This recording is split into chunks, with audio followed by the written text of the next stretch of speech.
সুপ্রিয় দর্শক, আসসালামু আলাইকুম। রাবেয়াস কিচেন থেকে সবাইকে অনেক অনেক শুভেচ্ছা। আশা করছি সবাই ভালো আছেন। আমিও আলহামদুলিল্লাহ ভালো আছি। আজ আমি আপনাদেরকে যে রেসিপিটি করে দেখাবো তা হলো আমার গাছের লাউ পাতা দিয়ে কুড়মুড়ে পাকোড়া। লাউ পাতার ভর্তা, ভাজি, তরকারি, এমনকি ডাল বাগারও খেয়েছেন, কিন্তু পাকোড়া কি খেয়েছেন? তো চলুন দেখিয়ে দিচ্ছি কিভাবে বানাতে হয়। প্রথমে পাতাগুলোকে কুটে বেছে নিয়েছি, এরপর ধুয়ে পানি ঝরিয়ে পাতাগুলোকে কুচি কুচি করে কেটে নিয়েছি।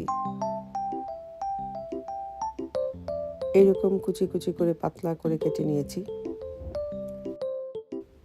এবার পাতাগুলোতে 1 চা চামচ লবণ দিয়ে ভালো করে চটকিয়ে নেব।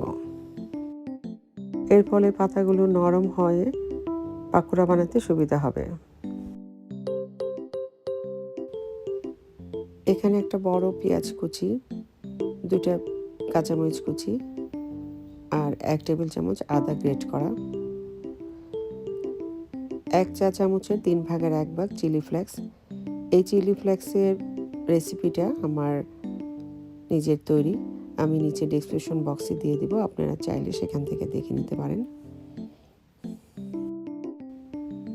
আর দিয়ে দিচ্ছি 1 চা চামচ কালো জিরা। কালো জিরা আমাদের শরীরের জন্য খুবই উপকারী, তাই আমাদের প্রতিদিনই কিছু না কিছু কালো জিরা খাওয়া উচিত। 1 চা চামচ অরিগানো না থাকলে আপনারা পুদিনা পাতাও দিতে পারেন। বেকিং পাউডার আধা চা চামচ। এবার একটা ডিম ভেঙে সবগুলোর সাথে ভালো করে মেখে নিতে হবে।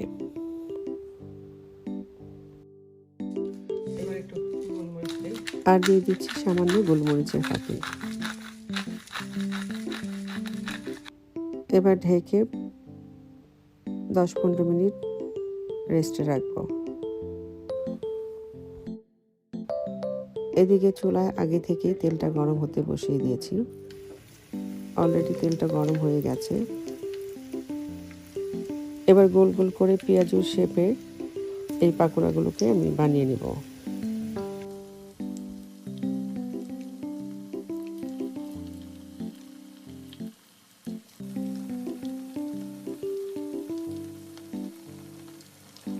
এপিট ওপিট উল্টিয়ে গোল্ডেন কালার হলে তেল ছেঁকে তুলে নেব।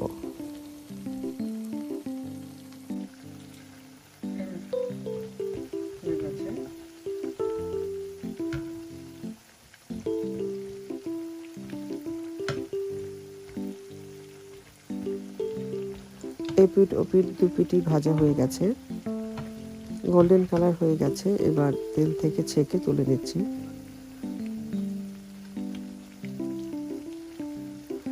একটা ঝুড়িতে কিচেন টিস্যু বিছিয়ে পাকোড়াগুলোকে তুলে নিচ্ছি।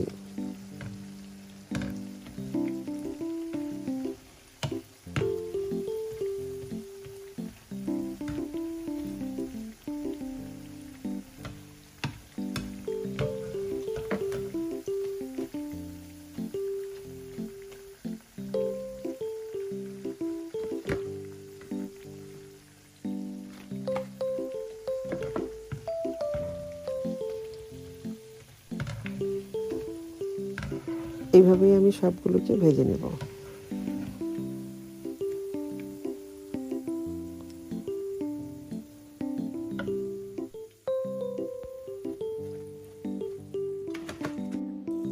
আবারও দিয়ে দিচ্ছি, যেগুলো বাকি ছিল সবগুলো একই পদ্ধতিতে ভেজে নেব।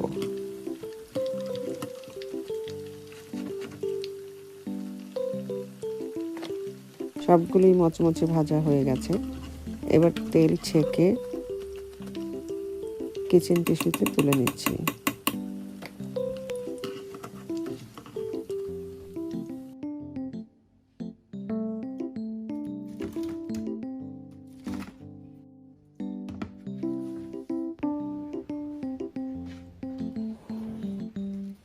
দেখুন কতটা মচমচে হয়েছে, আর খেতে অসাধারণ।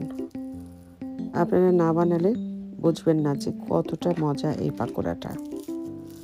অথচ দেখেন উপকরণগুলো একেবারেই সাধারণ।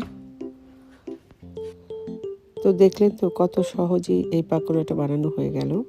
আপনারা অবশ্যই বানাবেন, না বানালে এটার যে কতটা টেস্ট তা বুঝবেন না।